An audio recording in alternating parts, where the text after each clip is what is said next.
नमस्कार।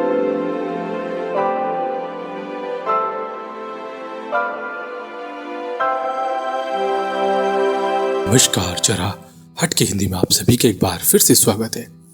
मकर संक्रांति पर आज हम आपको ऐसी पौराणिक कथा बता रहे हैं, ऐसी कहानी बता रहे हैं। आखिर भगवान सूर्य को उनकी पत्नी ने मकर संक्रांति के दिन क्यों श्राप दिया था।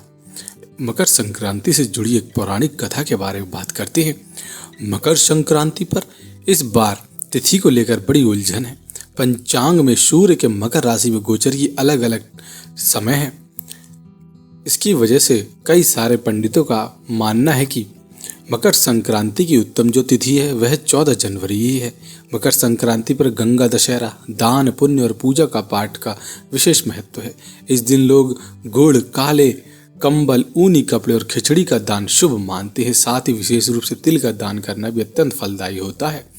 मकर संक्रांति पर सूर्य धनु राशि को छोड़ते हुए अपने पुत्र शनि की राशि मकर में प्रवेश कर जाते हैं। इस दिन से सूर्य देव की यात्रा दक्षिणायन से उत्तरायण दिशा की ओर होने लगती है। इसलिए मकर संक्रांति पर दान पुण्य का बेहद बड़ा महत्व है। इस दिन तिलों का दान भी किया जाता है। इससे शनिदेव और भगवान सूर्य की कृपा प्राप्त होती है। ज्योतिष में कहा गया है कि मकर संक्रांति पर तिलों को क्यों किया जाता है दान। आज हम आपको तिल के दान से जुड़ी एक कथा के बारे में बताते हैं। दोस्तों, भगवान सूर्य की 2 पत्नियां थीं। एक का नाम छाया था और दूसरी का नाम संज्ञा था। सूर्य देव की पहली पत्नी छाया के पुत्र शनिदेव थे। शनिदेव का चाल चलन सही नहीं था, जिस वजह से सूर्यदेव बहुत दुखी रहते थे। एक दिन सूर्यदेव ने छाया के साथ शनिदेव को एक घर दिया जिसका नाम था कुंभ। काल चक्र के सिद्धांत के अनुसार 11वीं राशि कुंभ है। सूर्य देव ने शनि देव के कुंभ रूपी घर देकर अलग कर दिया। सूर्य देव के इस कदम से शनि देव और उनकी मां छाया सूर्य देव पर क्रोधित हो गए और उन्होंने श्राप दिया कि सूर्य देव को कुष्ठ रोग हो जाए। श्राप के प्रभाव से सूर्य देव को कुष्ठ रोग हो गया। सूर्य देव के इस रोग की पीड़ा में देख उसकी दूसरी पत्नी संज्ञा ने भगवान यमराज की आराधना की। देवी संज्ञा की तपस्या से प्रसन्न होकर यमराज आते हैं और सूर्य देव को शनि देव और उनकी मां के श्राप से मुक्ति दिलाते हैं।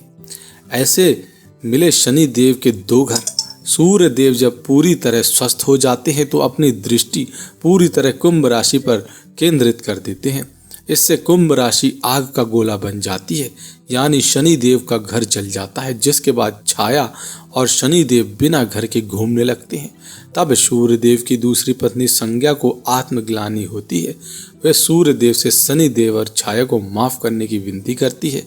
इसके बाद सूर्य देव शनि से मिलने के लिए जाते हैं।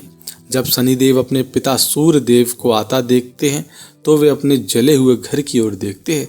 वे घर के अंदर जाते हैं। वहां एक मटके में कुछ तिल रखे हुए थे। शनिदेव इन्हीं तिलों से अपने पिता का स्वागत करते हैं। इससे भगवान सूर्यदेव प्रसन्न हो जाते हैं और शनिदेव को दूसरा घर दे देते हैं जिसका नाम मकर काल चक्र सिद्धांत के अनुसार 10वीं राशि होती है। इसके बाद शनिदेव के पास 2 घर हो जाते हैं, मकर और कुंभ। इसलिए जब सूर्यदेव अपने पुत्र के पहले घर यानी मकर राशि में प्रवेश करते हैं तो इसे मकर संक्रांति कहते हैं। आज हमने आपको बताया कि मकर संक्रांति क्यों कहते हैं इसको और इनकी पत्नी ने इनको श्राप क्यों दिया था। इसलिए शुभ तिलों का दान करना भी बेहद ही ज़्यादा शुभ माना जाता है। हमने इस कथा में आपको बताया।